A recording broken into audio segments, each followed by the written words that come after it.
I stepped on the scale and saw 234 pounds. At almost 60 years old, I couldn't run half a mile without stopping. The man who once completed 2 marathons was now getting winded walking up a flight of stairs. My grandchildren wanted to play, but Grandpa was always too tired. My name is David, and I want to tell you about the birthday that changed everything. If you've ever looked in the mirror and wondered where your old self went, if you felt like your body was giving up on you, this story is for you. Because sometimes the best chapters of our lives begin when we think it's too late to start over. For most of my adult life, I was active. I ran 2 marathons when I was younger, something I was genuinely proud of. I had energy, I had strength, I had a future that looked bright and full of adventures. Then life happened. My wife of 35 years passed away in 2020. In the grief that followed, I lost more than just my life partner. I lost my routine, my motivation, my sense of purpose. Food became comfort. Exercise became, well, it became something I used to do. I wasn't completely sedentary, but I wasn't really living either. I was just existing, getting through each day, watching television, eating whatever was convenient. I told myself this was normal. This was what happened when you lost someone you loved. This was what happened when you got older. By 2022, I had 6 children and 3 grandchildren who wanted their dad and grandpa to be part of their lives, but I was starting to feel like I was watching their lives from the sidelines instead of participating in them. The wake-up call wasn't dramatic. It was quiet, persistent, like a whisper that gradually became impossible to ignore. I was tired all the time, not just sleepy, but deeply bone-deep exhausted. Simple activities that used to be automatic became challenges. Playing with my grandchildren left me breathless. Walking from the parking lot to the store was an effort. The worst part was realizing that the thought of running even half a mile felt impossible. Me, the man who had crossed marathon finish lines, was intimidated by the idea of jogging around the block. I weighed 234 pounds and had 39% body fat, but those numbers, as shocking as they were, weren't the real problem. The real problem was what I saw when I looked into the future. I could see 2 different paths stretching ahead of me. One path led to my 70th birthday as a vibrant, active man still making memories with my family. The other path led to sitting in a chair, watching life happen around me, becoming more and more limited in what I could do.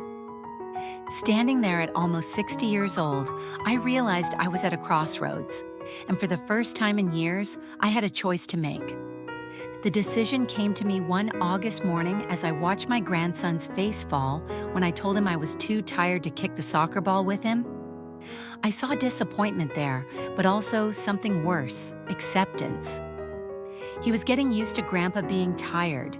He was learning not to expect much from me. That night, I couldn't sleep. I kept thinking about all the things I was missing, all the moments I was sitting out, all the adventures I was saying no to, because my body couldn't keep up with my heart. My 60th birthday was approaching, and I knew this was it. This was my moment. If I didn't change now, the next decade would be about decline, not growth. The morning of my 60th birthday, I made myself a promise. I was going to love my life when I turned 70.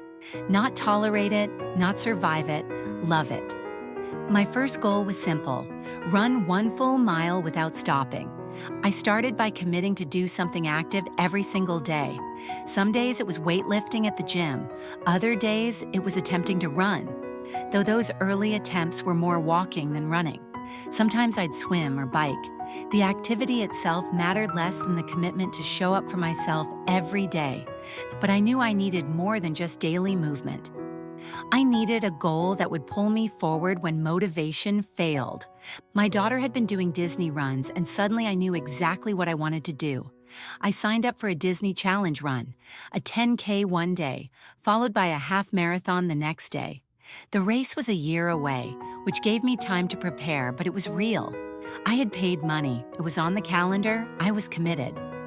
I also discovered something called EMS workouts, electromuscle stimulation. Each session was only 20 minutes, which felt manageable when I was starting from almost zero fitness. I was skeptical at first, but after my first session, I could feel muscles I had forgotten I had. For the first time in years, I felt connected to my own body again. The changes came slowly at first. Week by week, the daily walk became easier. Month by month, I could run a little farther before needing to walk. The scale started moving in the right direction, but more importantly, I started feeling like myself again. It's been over 2 years since that decision on my 60th birthday. I now weigh 173 pounds. That's 61 pounds lost. My body fat dropped from 39% to 17%, but those numbers only tell part of the story. The real story is that I completed that Disney Challenge run with my daughter. Not only that, but I went on to complete a sprint triathlon. At 62, I'm doing half marathons and triathlons. I'm not setting any records, but I'm crossing finish lines I never thought I'd see again. More importantly, when my grandchildren want to play, Grandpa isn't too tired anymore. When my family plans adventures, I'm not the one who has to sit them out. People ask me what program I followed, what diet I used, what secret I discovered. The truth is, there were 3 simple principles that changed everything. First, I set a race goal. Having that Disney run on my calendar kept me accountable on days when I didn't feel like exercising. It gave me a reason to push through when everything in me wanted to quit. Second, I committed to doing something every day, not necessarily the perfect workout or the ideal routine, just something. Some days that meant a full gym session. Other days, it meant a walk around the block. Progress doesn't require perfection. Third, I stayed in the fresh food aisles at the grocery store. I stopped buying snacks because I knew if they were in the house, I'd eat them. I focused on whole foods: chicken, steak, vegetables, salads. It's amazing how much more satisfied you feel after eating real food instead of processed meals. Here's what I want you to know. Our bodies are either improving or declining every single day. Our habits determine which direction we're heading. I thought my athletic days were behind me.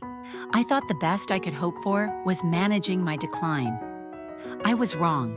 At 62, I feel stronger than I did at 52. I have more energy, more confidence, more joy in my daily life. I've reversed what I thought was the inevitable path of aging.